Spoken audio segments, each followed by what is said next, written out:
I'm Allison Parker, 21, and last month my father gave me an ultimatum that reopened old wounds. Attend Stephanie's wedding or I'm cutting your tuition. My golden sister, who stole my boyfriend 3 years ago, was getting married, and suddenly I was expected to smile and celebrate. Some betrayals cut too deep to forgive, but my education hung in the balance. Before I dive into this emotional roller coaster, drop a comment letting me know where you're watching from, hit that subscribe button, and let me know if you've ever been forced to celebrate someone who hurt you deeply. Growing up as Stephanie Parker's little sister was like living in permanent shadow.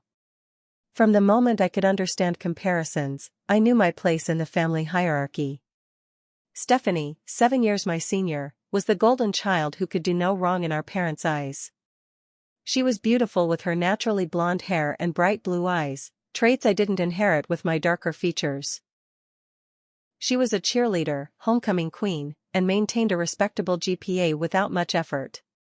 Our parents, Frank and Diane Parker, built their lives around Stephanie's achievements, rarely missing a game or competition. I still remember the wall of Stephanie's trophies and certificates in our living room, positioned so visitors would see them immediately upon entering our home. My academic certificates, mostly honor roll and science competition wins, were tucked away in a small corner shelf, barely visible unless you were specifically looking for them. Stephanie got an A- on her history test, Dad would announce at dinner, beaming with pride. Meanwhile, my straight-A report card might receive a distracted good job, keep it up before the conversation shifted back to Stephanie's latest accomplishment. It wasn't that my parents were cruel or deliberately neglectful.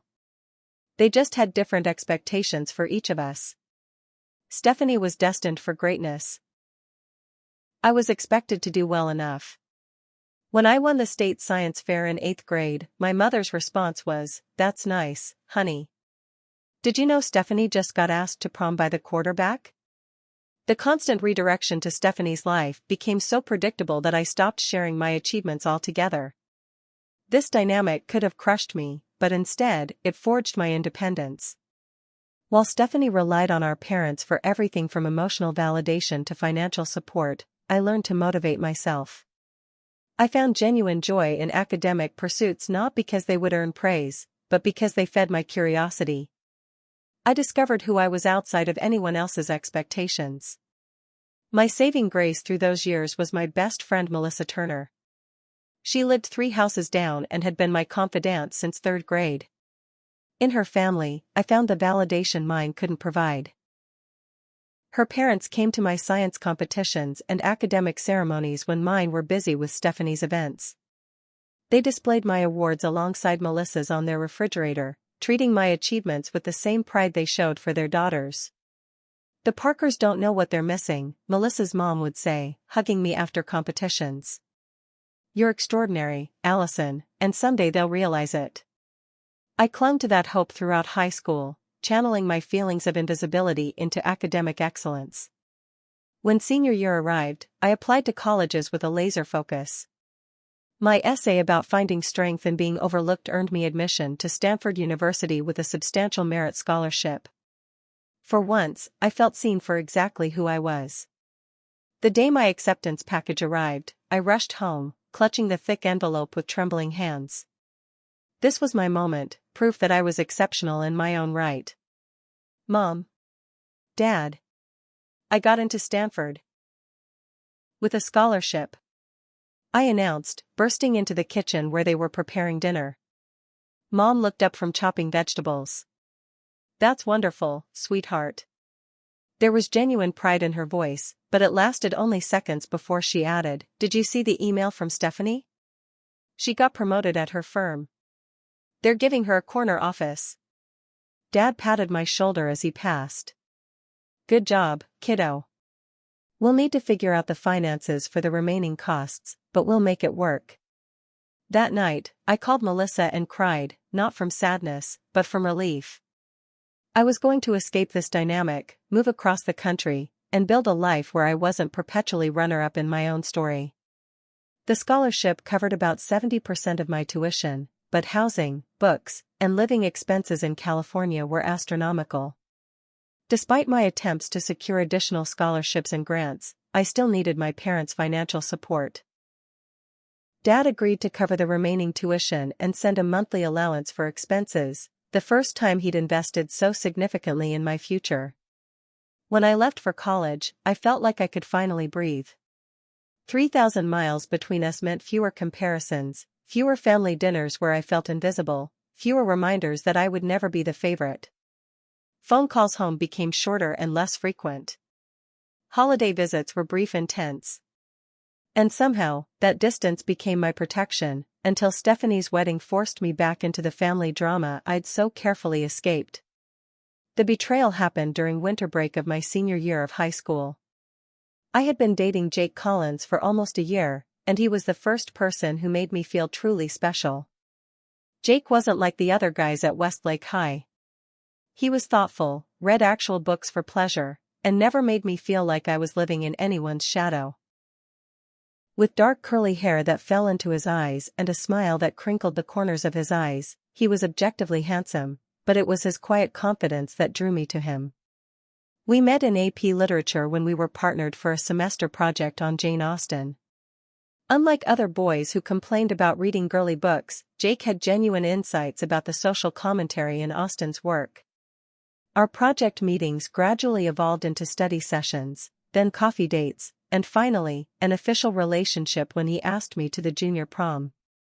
"You know what I like about you, Allison," he said one afternoon as we studied in the local library. "You don't try to impress anyone. You're just authentically yourself." Those words meant everything to me. In Jake's eyes, I wasn't Stephanie Parker's little sister or the quiet, smart girl. I was just Allison, and that was enough.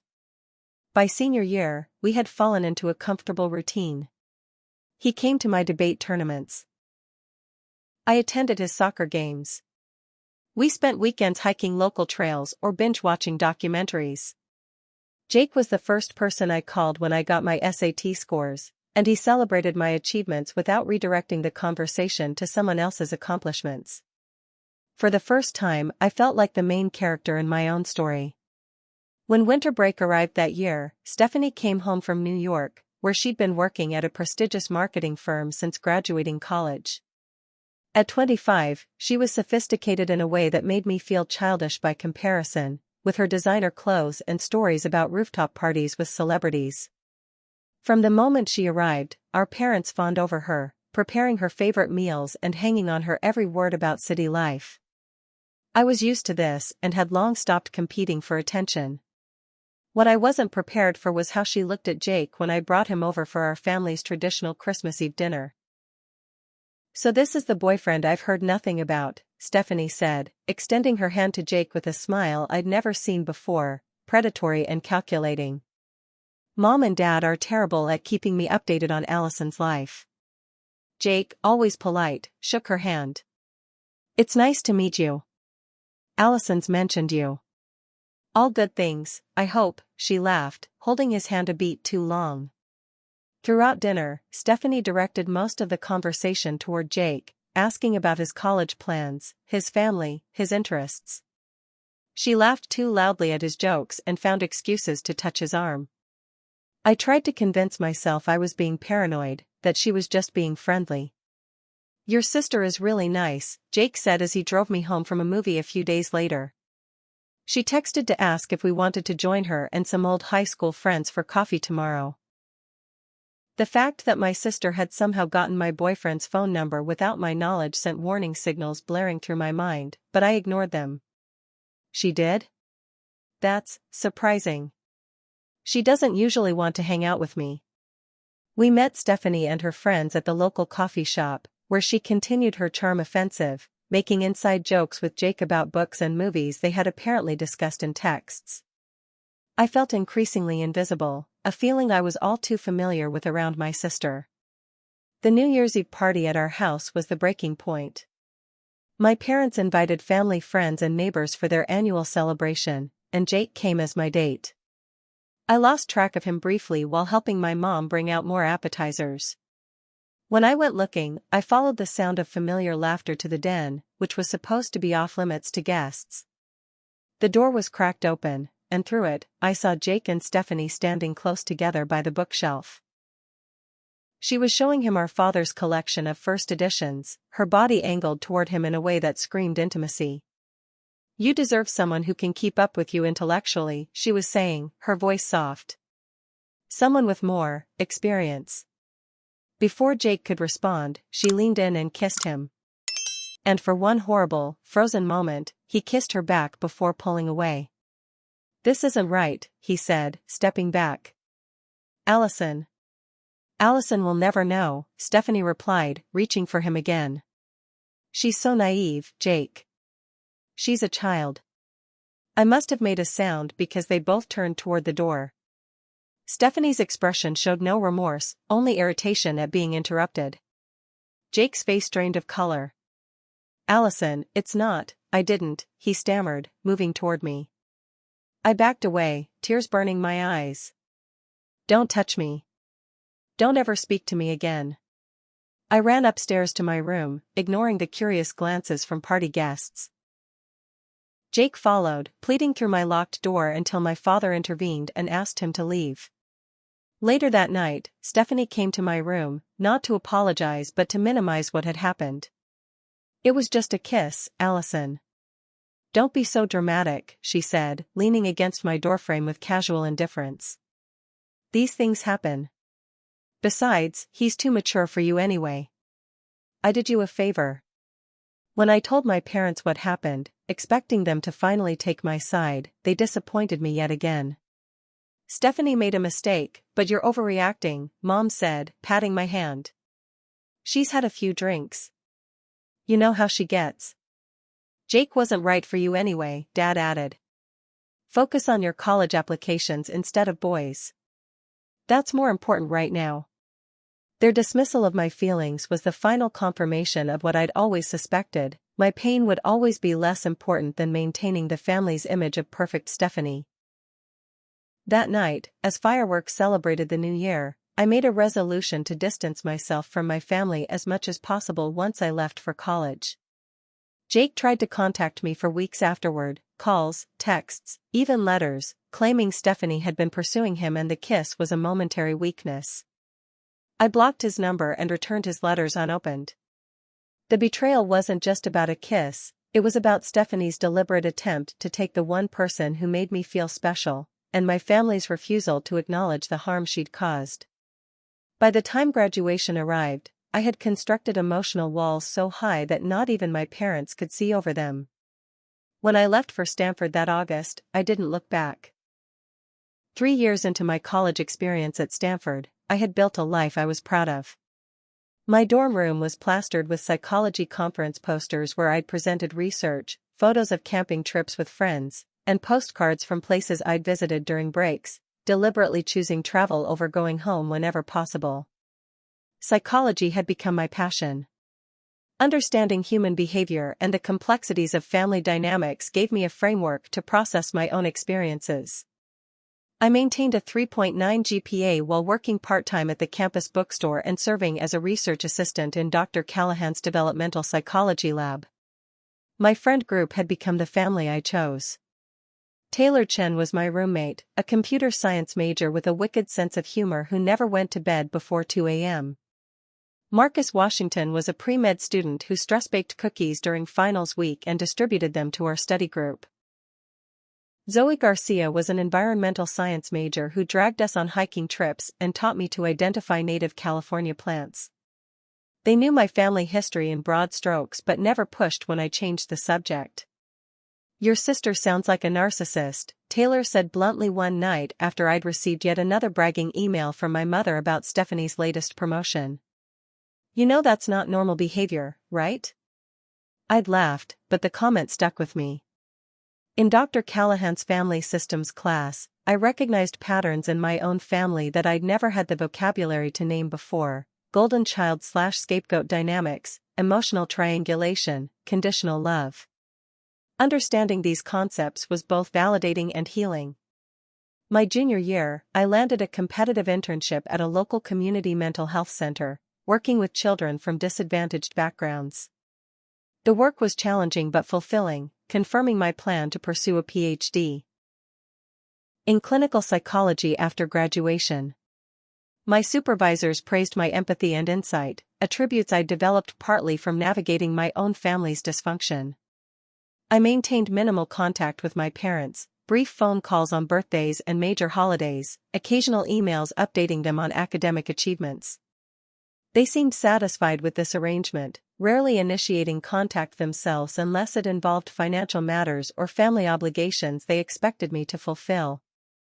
That fragile peace was shattered on a Tuesday afternoon in October when my phone lit up with my mother's number. Allison. The most wonderful news. Mom's voice bubbled through the speaker before I could even say hello. Stephanie is engaged. Bradley Wilson proposed last weekend at the Waldorf Astoria. The ring is absolutely stunning, 3 carats, emerald cut. They're planning a June wedding at the Belmont Country Club. My stomach nodded as she continued without pausing for my reaction. Bradley Wilson was apparently a rising star at a venture capital firm, came from a good family, and had already purchased a brownstone in Brooklyn for them to live in after the wedding. Mom, I interrupted when she finally took a breath, that's great for Stephanie. Congratulations to her. You'll need to book flights soon, she continued as if I hadn't spoken. June is peak wedding season, and fares will only increase. Stephanie wants to go dress shopping next month when you're home for Thanksgiving. The assumption that I would participate in wedding preparations hit me like a cold wave. I haven't confirmed Thanksgiving plans yet. My research project deadline is that week, and I might need to stay on campus. A frosty silence followed. Allison, this is your sister's wedding. Some things are more important than schoolwork. Stephanie specifically said she wants you involved. I doubted that very much but kept the thought to myself. I'll check my schedule and let you know, I said noncommittally. I have to go to class now. After hanging up, I sat on my bed feeling disoriented. Of course Stephanie was marrying someone wealthy and connected. Of course my parents expected me to drop everything and participate enthusiastically. Of course no one had asked if I was comfortable being involved given our history. The calls continued over the following weeks, updates about venues, floral arrangements, and bridal party plans. My mother left increasingly pointed voicemails. Stephanie needs your measurements for bridesmaid dresses by Friday. We've scheduled a family dinner with Bradley's parents when you're home for Thanksgiving. Stephanie's wondering why you haven't responded to her email about the bachelorette party. I had, in fact, not received any email from Stephanie directly, making me suspect my mother was functioning as a go-between because Stephanie knew I might ignore her messages. When the formal invitation arrived in late November, after I'd begged off Thanksgiving with claims of academic obligations, the envelope contained not only the wedding invitation but a separate card requesting my participation as a bridesmaid. The flowing calligraphy asking me to stand beside my sister on the most important day of her life felt like a cruel joke given that Stephanie had never stood beside me for anything. After a long walk around campus to clear my head, I composed a carefully worded email to Stephanie. Dear Stephanie *. Congratulations on your engagement to Bradley. I appreciate the invitation to be part of your bridal party, but I must respectfully decline that role. I will attend the wedding as a guest to support you on your special day, but I don't feel comfortable taking on bridesmaid responsibilities given our history and my academic commitments across the country *. Wishing you all the best Allison *. I thought my compromise was reasonable. Attending but establishing boundaries. The nuclear fallout proved otherwise. The phone call came at 9:37 p.m. on a Sunday, just as I was organizing my notes for a Monday morning exam. My father's name on the caller ID was unusual enough to make my heart rate spike. He rarely called directly, leaving that task to my mother. Hello? I answered cautiously. What the hell is this about you refusing to be in your sister's wedding? His voice was tight with the controlled anger I remembered from childhood disappointments. No greeting, no preamble, just immediate confrontation. I took a deep breath. I told Stephanie I'd attend as a guest, but I don't feel comfortable being a bridesmaid. I have final exams around that time, Anne. Your sister is devastated, he interrupted. After everything this family has done for you, you can't set aside your petty jealousy for one day? This is exactly the kind of selfish behavior that's always been your problem, Allison. The familiar accusation stung despite years of therapy helping me recognize their unfairness. It's not about jealousy, Dad. Stephanie and I haven't had a meaningful relationship in years, especially after what happened with Jake. It would be hypocritical to pretend we're close by standing up with her. That ancient history again? For God's sake, it was just a kiss at a party. You threw away a perfectly good relationship over nothing and you're still punishing everyone years later. My free hand curled into a fist. It wasn't nothing to me. Well, here's something that shouldn't be nothing to you, he snapped. Either you participate fully in this wedding, bridesmaid dress, bachelorette party, the works, or you can figure out how to pay for your senior year yourself. No more tuition payments, no more monthly deposits. You're an adult making adult decisions? Then handle adult consequences. The threat hit like a physical blow. I was silent long enough that he continued, his voice slightly calmer but no less determined. I'm not playing games, Allison. Your mother and I have supported your education generously despite your attitude. All we're asking is that you show up for your family this one time.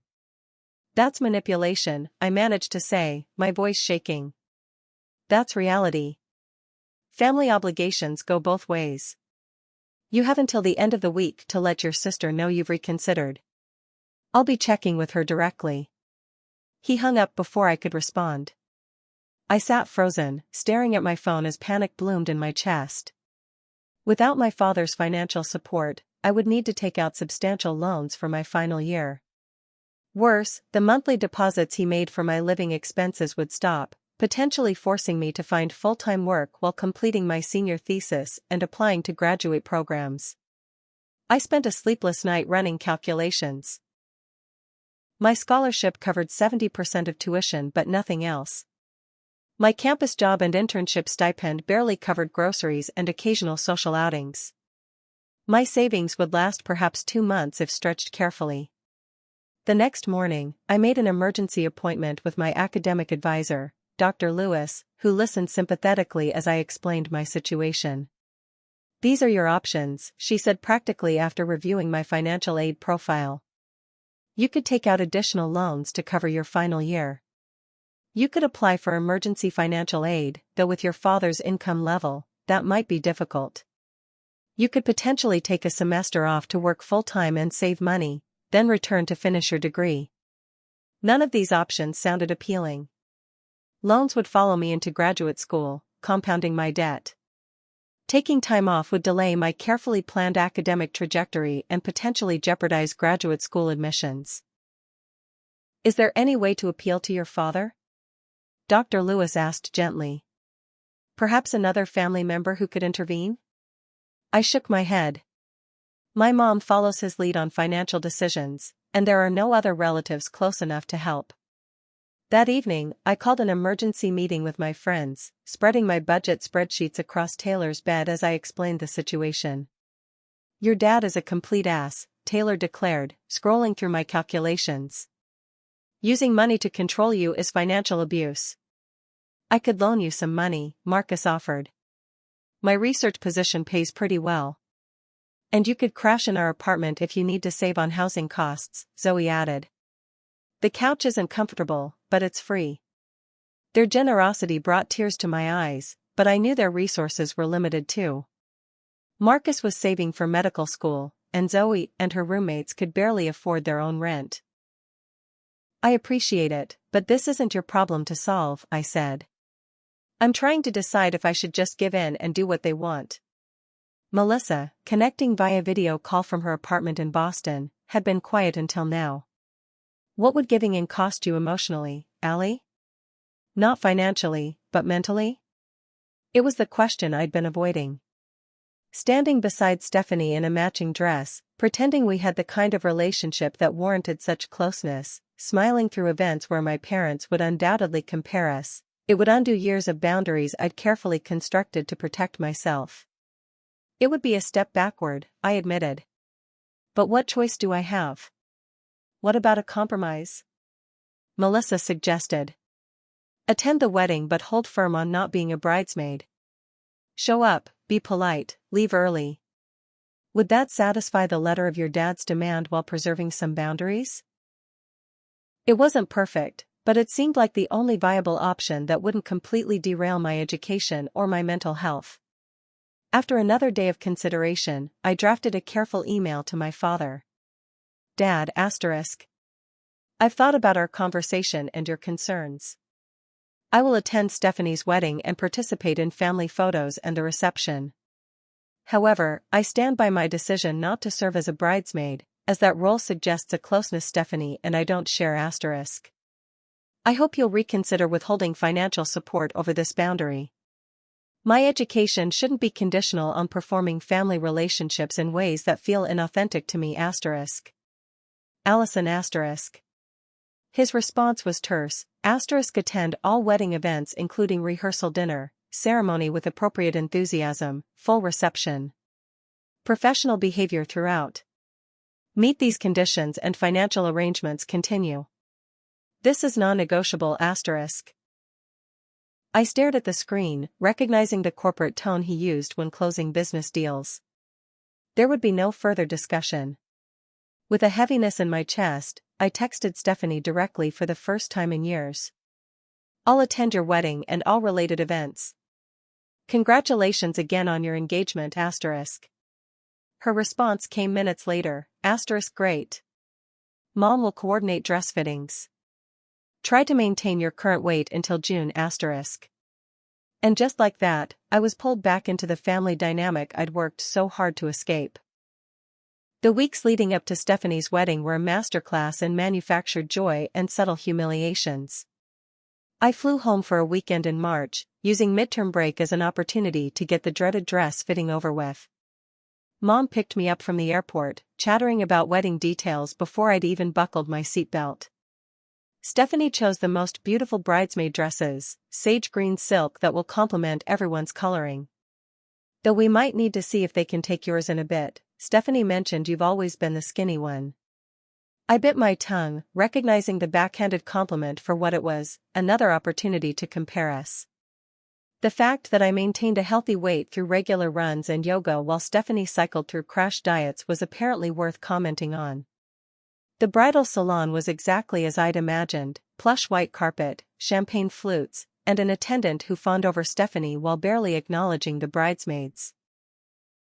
The other women in the bridal party were Stephanie's college sorority sisters and work colleagues, all perfectly coiffed and clearly affluent, with diamond tennis bracelets and designer handbags. This is my little sister, Allison, Stephanie introduced me with the condescending tone she'd perfected over years. She's still in college, Stanford, studying psychology. The way she emphasized still made it sound like I was delayed rather than following a normal academic progression at 21. How adorable, one of the sorority sisters, Madison or Mackenzie, I couldn't remember, replied. I remember college. So much free time. I smiled tightly, thinking of my 18-credit course load, research assistantship, internship, and part-time job. It keeps me busy. The dress fitting itself was an exercise in patience. The sage green silk was undeniably beautiful but designed to complement Stephanie's coloring rather than mine. The cut emphasized my lack of curves compared to the other bridesmaids, something the seamstress commented on repeatedly. We'll need to add some padding to balance the silhouette, she said, pinning the bodice while my mother and Stephanie watched critically. Perhaps some shapewear would help. Allison's always been built like a boy, my mother said matter-of-factly. Takes after my side of the family. I stared at the ceiling, counting backward from 100 to maintain my composure. This was a familiar technique from childhood, dissociate enough to endure the moment while remaining outwardly compliant. After the fitting, Stephanie insisted we all go to lunch at an overpriced bistro where the bridesmaids competed to tell the most flattering stories about her. When my turn came, I recounted a sanitized childhood memory of her teaching me to ride a bike, carefully omitting that she'd only done so at our parents' insistence and had abandoned the task as soon as they weren't watching. That's so sweet, Stephanie said, her eyes not matching her smile. Allison was always following me around as a child. I was practically a second mother to her. The rewriting of our history continued throughout lunch, with Stephanie portraying herself as my mentor and protector rather than the indifferent older sister she'd actually been. I nodded and smiled, playing my assigned role while mentally counting the hours until my return flight. When I excused myself to use the restroom, I overheard Stephanie speaking to two of her bridesmaids in the hallway. "Can't believe Dad had to basically blackmail her into coming," Stephanie was saying. "She's always been difficult. Jealousy issues since we were kids." I only included her in the bridal party because Mom insisted. "That's so sad," one of the women replied. "After everything you've done for her." I froze, wondering what fictional acts of generosity Stephanie had invented to support her narrative. Before I could decide whether to confront them or retreat, they noticed me and fell silent. "Bathroom's free," I said flatly, walking past them without acknowledging the conversation. The bridal shower the following month was a similar performance, held at my parents' country club with 60 women in pastel dresses exclaiming over monogrammed towels and crystal champagne flutes. Relatives I rarely saw asked invasive questions about my love life and career plans, always with comparisons to Stephanie's impressive trajectory. "Still no serious boyfriend?" Great Aunt Helen asked, patting my hand. "At your age, Stephanie was already dating executives. But I suppose you academic types bloom later." By the time the rehearsal dinner arrived in June, I was running on emotional fumes, maintaining my grades and commitments at Stanford while flying back for required wedding events. The mounting credit card debt from these trips was another source of stress, but I knew better than to ask my father for additional funds under the circumstances. The rehearsal dinner was held at an upscale steakhouse, with Bradley's family hosting. They seemed nice enough. His mother asked thoughtful questions about my studies, and his teenage sister was refreshingly genuine compared to Stephanie's friends. I was beginning to relax slightly when I saw him enter the private dining room. Jake Collins. He'd filled out since high school, his formerly lanky frame now more muscular, his curly hair shorter and more professionally styled. But his eyes were the same, and they found me immediately across the room. "Who invited him?" I hissed to my mother, who was seated beside me. "Jake? He's Bradley's friend from college." "They were fraternity brothers," she replied, looking confused. "Stephanie didn't mention that might be awkward?" Of course she hadn't. Whether it was an oversight or deliberate manipulation, the effect was the same. I was trapped at a table with my sister's fiancé's parents while the boy who had participated in my most painful betrayal circulated through the room. Eventually, inevitably, he approached our table. "Mrs. Parker, it's good to see you again," he said politely before turning to me. "Allison, could we talk privately for a moment?" "I don't think we have anything to discuss," I replied, keeping my voice steady despite the rapid pounding of my heart. "Please. 5 minutes. For closure if nothing else." My mother nudged me under the table, her expression clearly communicating that I should maintain social niceties. With reluctance, I stood and followed Jake to a relatively quiet corner near the bar. "You look great," he began awkwardly. "Stanford suits you." "What do you want, Jake?" He sighed, running a hand through his hair in a gesture so familiar it made my chest ache despite everything. "To apologize, properly. What happened that New Year's, it wasn't what you think." "I know what I saw," I said flatly. "You saw me pull away," he insisted. "What you didn't see was Stephanie pursuing me for weeks before that. Texts, calls, accidentally running into me when you weren't around. I should have told you, but I didn't want to create family drama for you." Before I could respond, Stephanie materialized beside us, placing a proprietary hand on Jake's arm. "Catching up on old times?" she asked with faux sweetness. "Jake, Bradley's looking for you. Best man duties." Jake hesitated, looking between us. "We're not finished talking." "Actually, I think we are," I said, suddenly exhausted by all of it. "Good luck with your best man speech." As Jake reluctantly walked away, Stephanie's pleasant mask slipped. Don't make a scene at my rehearsal dinner, Allison. We both know you're only here because Dad's paying your tuition. The casual cruelty was so typical that I almost laughed. Don't worry, Stephanie. I wouldn't dream of taking attention away from you. I never could, remember? For a moment, something like genuine emotion flickered across her face, not guilt or remorse, but perhaps recognition. Then it was gone, replaced by her practiced smile as she rejoined her fiancé. I watched her go, contemplating the nearest exit. My father caught my eye from across the room, his expression a clear warning. Taking a deep breath, I returned to my seat, ordered another glass of wine, and reminded myself that I only needed to maintain this charade for 24 more hours. The morning of Stephanie's wedding dawned bright and clear, the kind of perfect June day that wedding planners dream about. I woke in my childhood bedroom, where nothing had changed since high school, same debate team trophies, same college pennants, same framed photo of Melissa and me at junior prom. The preservation of this room in amber while I grew and changed 3,000 miles away felt symbolic of how my family still saw me, frozen as the difficult teenage daughter rather than the accomplished young woman I'd become.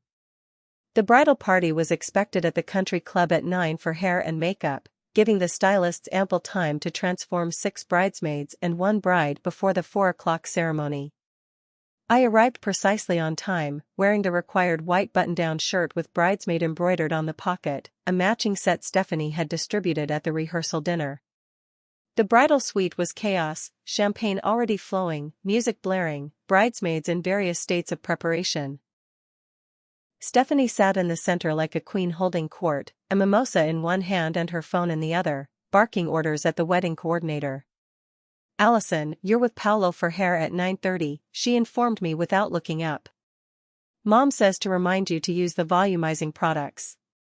Your hair always falls flat in photos. I nodded, heading to the breakfast spread to grab coffee and a bagel.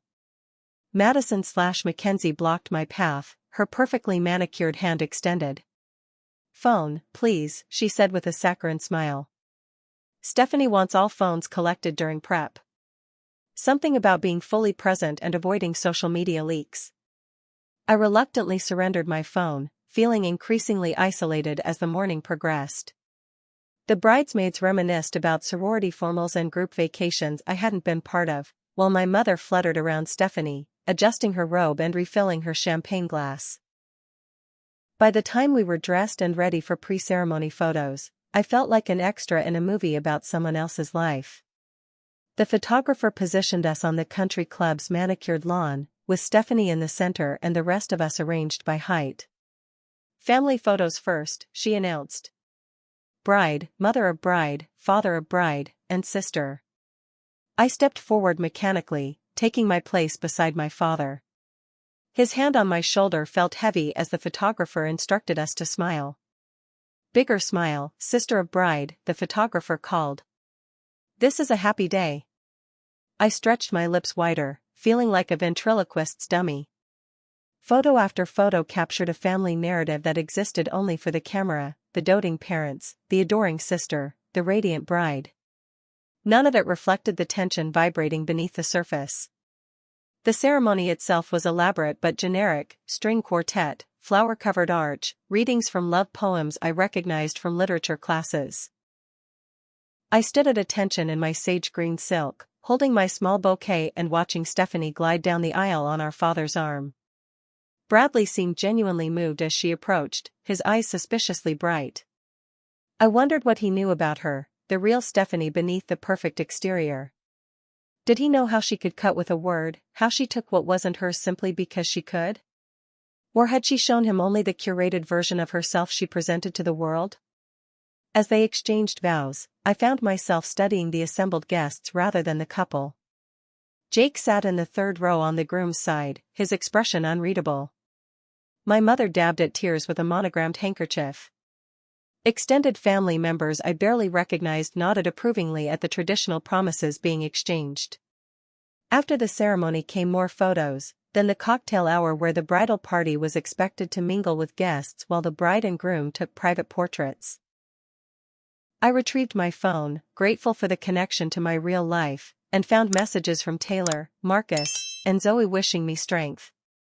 Melissa had sent a gif of a woman counting money with the caption "Eyes on the prize, tuition." I managed a genuine laugh for the first time that day, drawing curious glances from nearby guests. Pasting on my social smile, I circulated through the cocktail hour, accepting congratulations as if I had something to do with this union and deflecting questions about my own life with practiced vagueness. The reception was in full swing, dinner served, toasts delivered, first dances completed, when Jake approached my table during a moment when the other bridesmaids had abandoned it for the dance floor. "Dance with me?" he asked, extending his hand. For old time's sake. I should have refused, but exhaustion had worn down my defenses. "One dance," I agreed, allowing him to lead me to the edge of the dance floor where a slow song was playing. "I've been trying to tell you something important," he said as we swayed awkwardly to the music. "About what really happened with Stephanie." "Jake, it was years ago," I sighed. "What does it matter now?" "It matters because you should know the truth. Stephanie told me she deliberately pursued me to prove she could take anything of yours she wanted. She admitted it when she was drunk at Bradley's bachelor party, laughed about it like it was a funny prank rather than something that hurt you deeply." I stopped dancing, staring at him in disbelief. "Why would she do that?" "Because she's always been jealous of you," he said simply. "Your intelligence, your independence, the way you don't need constant validation like she does. She said it drove her crazy that I was genuinely interested in you for you, not because you were her sister." Before I could process this revelation, Stephanie appeared beside us, champagne glass in hand and color high in her cheeks. "Stealing another one of my special moments, Allison?" she asked, her voice slightly slurred. "First you tried to outshine me with your precious scholarship, and now you're flirting with Jake at my wedding?" "We were just talking," I said, stepping away from Jake. "Congratulations again on your marriage. I should check on Mom." "Always the perfect daughter act," Stephanie continued, blocking my path. "Little Allison, so smart, so independent. Did you know," she turned to Jake, "she only got that scholarship because Dad called in favors with Stanford alumni? She thinks she earned it all on her own." The accusation hit like a slap. "That's not true," I said, my voice steadier than I felt. "I earned that scholarship." "Please," Stephanie scoffed, loud enough now that nearby guests were turning to watch. "Nothing in this family is earned, it's allocated. Dad gave you the scholarship money. He gave me the down payment for my first apartment. Different investments for different daughters." "Stephanie, you're drunk," I said quietly. "This isn't the time or place." "It's my wedding, it's exactly the time and place for whatever I want," she retorted, swaying slightly. "Tell her, Jake. Tell her how I told you I could have you anytime I wanted. Tell her how easy it was." Jake looked pained. "Stephanie, stop. You're making a scene." "I'm making a scene?" She laughed, brittle and sharp. "Little sister has been making scenes her whole life, always needing to be different, to stand out. Poor Allison, overlooked and underappreciated." She leaned in closer. "You know what, Allison? I've always been jealous of how easy everything is for you." The admission, so close to what Jake had just revealed, stunned me into silence. "You just decide what you want and go after it," she continued, her voice rising. "No constant pressure, no impossible standards. Do you know what it's like to peak at 18? To know nothing you ever do will match being homecoming queen and valedictorian? To watch your little sister breeze through life while you're stuck pretending to be perfect." Our parents appeared then, alerted by the growing audience. "Stephanie, sweetheart, let's get you some water," Mom said, attempting to guide her away. "No." Stephanie jerked her arm free. "I'm tired of pretending we're this perfect family. Allison hates me, Dad uses money to control everyone, and Mom just enables it all with her constant excuses." Bradley materialized beside his new wife, his expression a mixture of concern and embarrassment. "Steph, honey, let's take a break. The band is about to play our special song." She doesn't even want to be here, Stephanie continued, pointing at me while addressing Bradley. Dad threatened to cut her off if she didn't come play happy family. Tell them, Allison. Tell everyone how much you resent being forced to celebrate my happiness after what I did to you. All eyes turned to me. In that moment, I had a choice: continue the performance or finally speak my truth. I chose truth. You're right, I said calmly. I didn't want to be here. Not because I don't wish you happiness, Stephanie, but because our relationship has never been honest. You just admitted you deliberately hurt me to prove you could. Our parents dismissed my feelings when I tried to talk about it. And now Dad is using financial leverage to force me into pretending none of that happened. The silence that followed was deafening. My father stepped forward, his face flushed with anger. Allison, that's enough. You're causing a scene at your sister's wedding. No, Dad, Stephanie is causing a scene. I'm just finally responding honestly instead of playing the role you've assigned me. I turned to the assembled guests, many of whom were watching with undisguised fascination. I apologize for the disruption. This is clearly a family matter that should have been addressed privately long ago. With as much dignity as I could muster, I set down my bouquet on a nearby table. I wish you and Bradley every happiness, Stephanie. I hope your marriage is built on more honesty than our family has been. I walked away then, through the reception hall and out into the warm June evening. My father followed me, catching my arm just outside the main doors. If you leave now, we're done, he said, his voice low and dangerous. No more tuition, no more support. I'm not bluffing. I met his gaze steadily. Neither am I. I won't be manipulated anymore, even if it costs me financially. My education matters to me, but my self-respect matters more. After everything we've given you. You've given me money, Dad, not support. There's a difference. I gently removed his hand from my arm. I need to get my things from the bridal suite. I'll find my own way back to the house and be gone by morning. As I walked away, I felt lighter than I had in years, despite the uncertainty that now clouded my future. For the first time since that New Year's Eve party, I had stood up for myself against my family's dysfunction. Whatever came next, I would face it on my own terms. The Sunday morning after Stephanie's wedding, I boarded a flight back to California with no clear plan beyond finishing the summer session.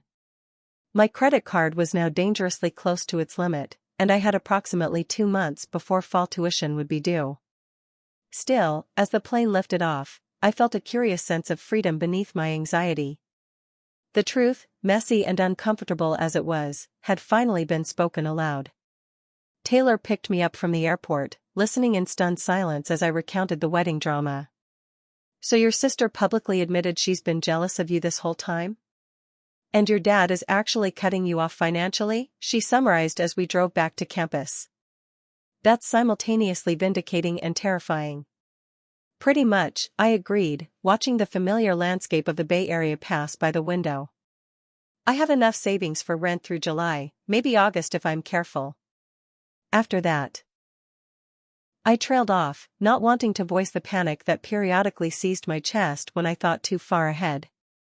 The following days were a blur of practical steps, meeting with financial aid counselors, applying for emergency student loans, increasing my hours at the campus bookstore, and searching for additional part-time work. My academic advisor helped me register for a reduced course load for fall semester, which would allow me to work more hours while still progressing toward graduation, albeit more slowly.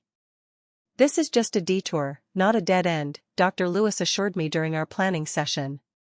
Many students take 5 years to complete their degrees. Your graduate school applications won't suffer for it. I was boxing up non-essential belongings to put in storage, planning to give up my apartment for cheaper shared housing, when my phone rang with a number I didn't recognize. Is this Allison Parker? A male voice asked when I answered. Yes, who's calling? This is Bradley Wilson. Stephanie's husband. He sounded uncomfortable with the title, which struck me as odd given they'd been married less than 2 weeks. Bradley, I said cautiously. I didn't expect to hear from you. I imagine not. He paused. Look, I'll get right to it. I owe you an apology. I had no idea about the history between you and Stephanie, or that your father was essentially blackmailing you into attending our wedding.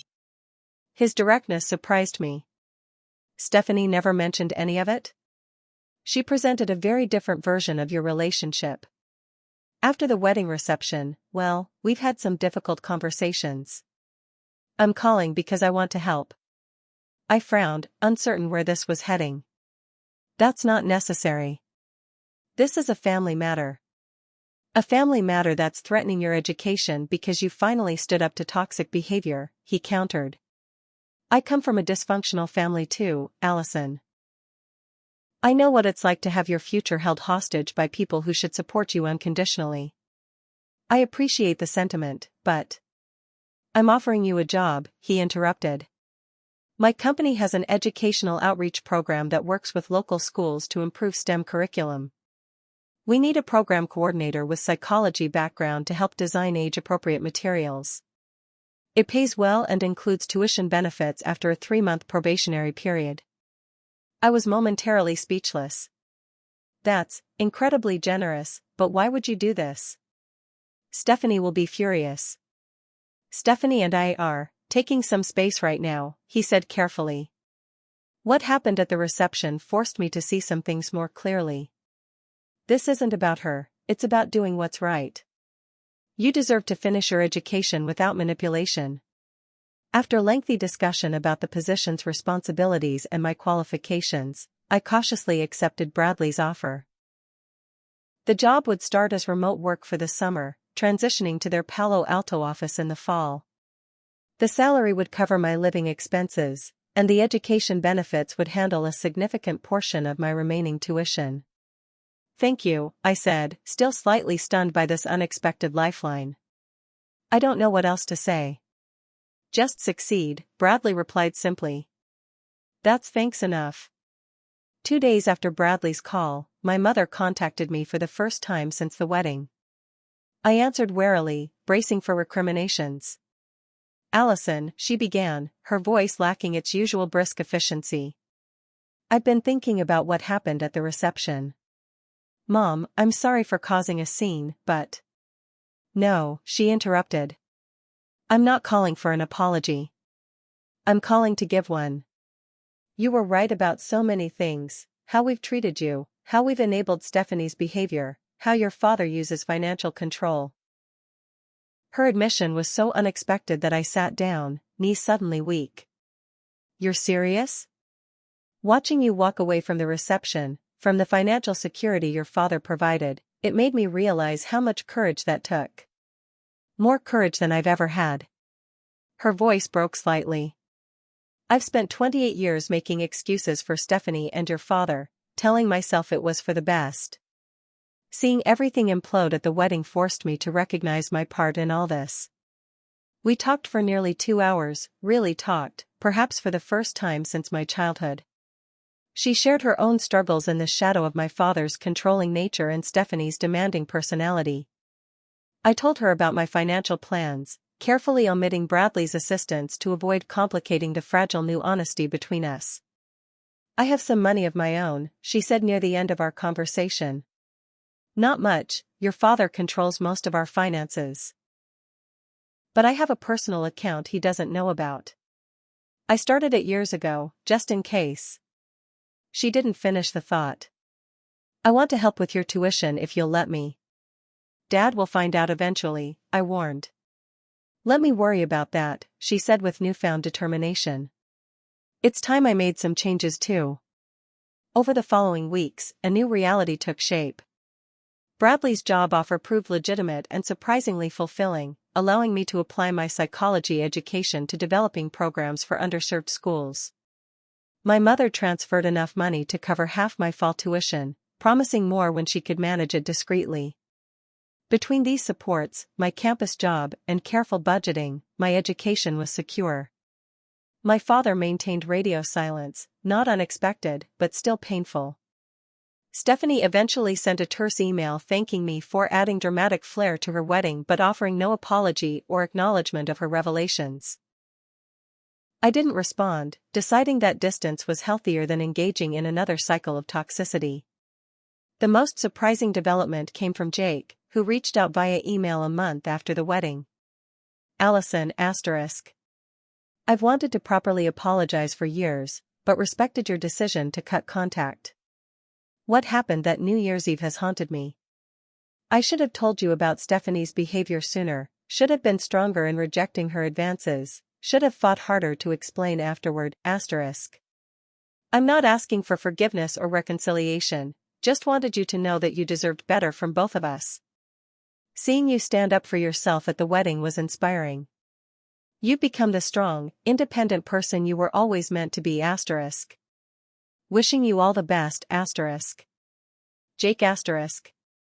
I read the email several times before drafting a brief but genuine response, acknowledging his apology without reopening old wounds. The exchange provided a sense of closure I hadn't realized I needed. By the time my senior year began that fall, the acute crisis had passed, though the emotional aftershocks continued. I moved into a shared house with Taylor and 2 other students, started sessions with a new therapist specializing in family trauma, and gradually built a life defined by my choices rather than my family's expectations.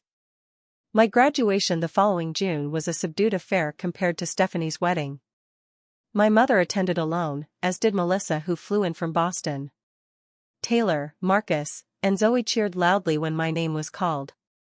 My father and Stephanie were conspicuously absent, though my mother mentioned that Stephanie and Bradley were now in couples counseling, addressing issues that had surfaced after their wedding.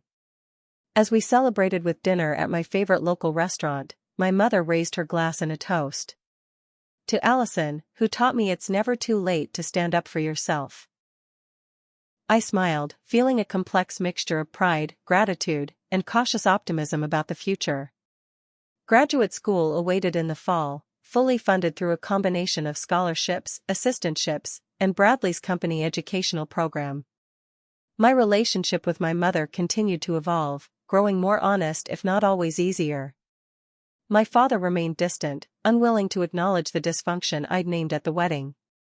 And yet, despite these lingering complications, I had found my way forward. Not through dramatic confrontations or perfect resolutions, but through the quieter, harder work of setting boundaries, speaking truth, and building a life aligned with my values rather than others' expectations. Looking around at the small gathering, friends who had become family, my mother trying so sincerely to change decades-old patterns, mentors who had supported my journey, I realized that I had created something my biological family had never provided. Unconditional support without manipulation or comparison. The road ahead would have its challenges. Family healing is rarely linear, and old patterns have a way of reasserting themselves in moments of stress. But for the first time, I felt equipped to navigate those challenges without compromising my self-worth or authenticity. Sometimes the most profound act of self-love is walking away from conditional love, even when the conditions come gift-wrapped as financial security or family obligation. My education had taught me many things, but this lesson, learned outside any classroom, would shape my life more profoundly than any degree. Have you ever had to choose between financial security and your self-respect? Or stood up to family manipulation even when it cost you? Share your experiences in the comments below. And if this story resonated with you, please hit the like button and subscribe to hear more stories about setting boundaries and finding your own path. Thank you for listening to my journey, and remember, your worth isn't determined by others' ability to see it. Sometimes the family you choose is more healing than the family you're born into.